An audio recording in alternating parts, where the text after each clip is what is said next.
Masarap magkaroon ng best friend.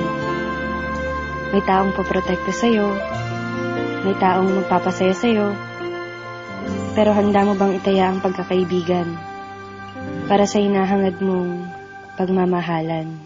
Nooy umibig na ako, subalit nasaktan. Ako si Princess. Grade school pa lang ako, palagi ko ng kaklase si Ivan.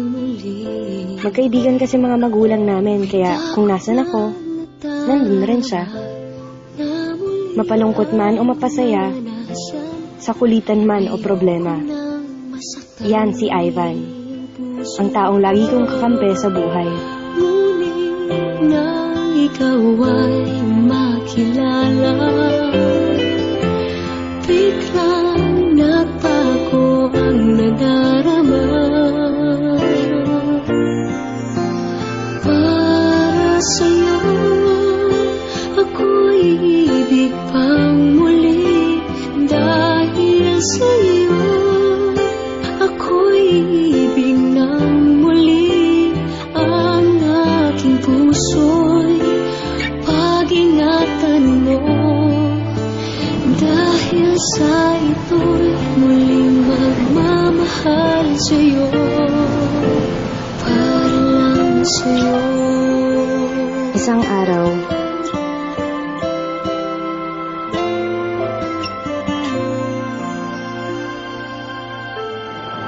bakit ka naman sumali sa park? Wala lang, gusto ko lang. Gusto mo lang? Alam mo bang delikado yun? Alam ko naman kung pinapasok ko. Dami-dami sumasali sa ulat. Ano ko ba?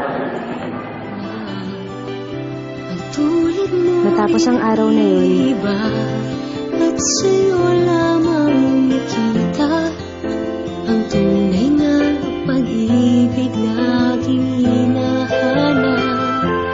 Buti na lang ika'y nakilala. Binago mo ang nadarama. di mo siya nagpaparamdam. Di mo siya nagte-text. Di ko na rin siya nakikita sa school.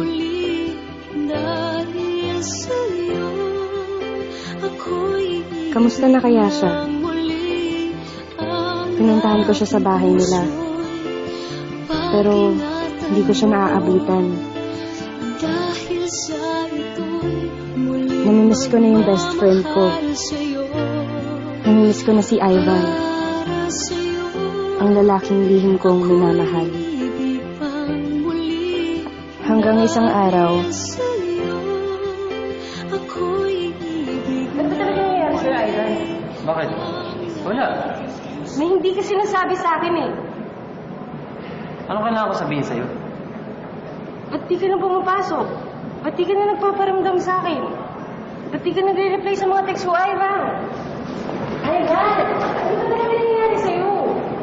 Ba't ka ba nakangirap sa buhay ko? Ano ba kita?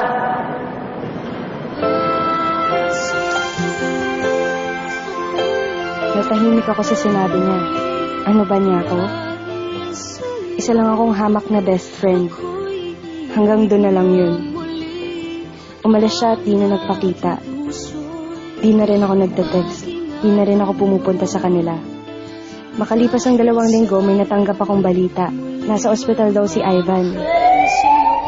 Malubha ang lagay. Para lang sa'yo,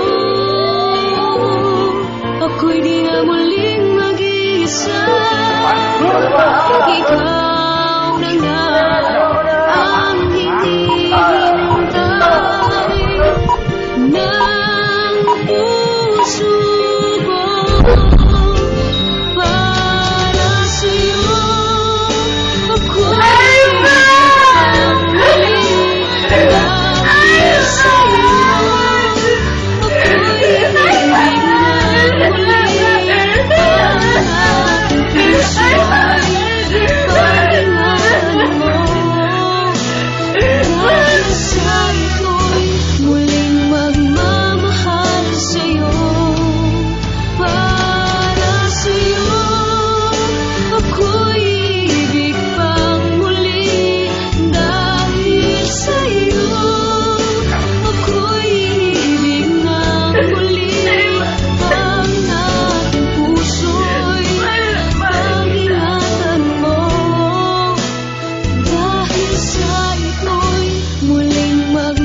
sa akin ang cellphone ni Ivan.